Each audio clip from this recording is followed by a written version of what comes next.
May the first prefix of your name, independent, always sound a clear tone all the time, especially if there will be a time when anybody or any institution will attempt to interfere with your decision-making independence.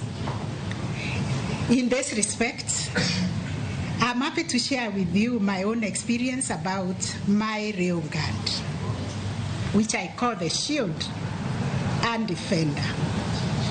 It has always been Article 161 of the Constitution that says the judiciary is independent, and in our decision making, we are not subject to anybody or any institution.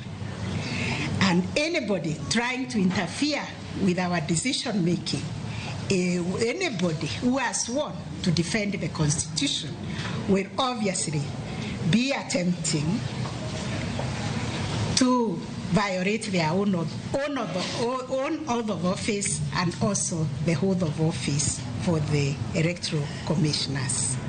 So the prefix independence is very, very important for you as you move on to discharge this noble duty.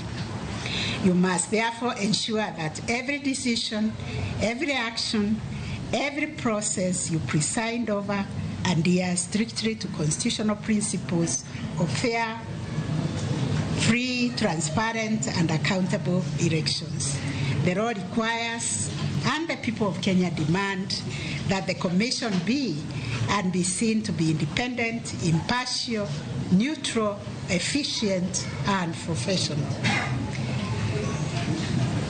Let me also be candid. In the eyes of many Kenyans today, trust in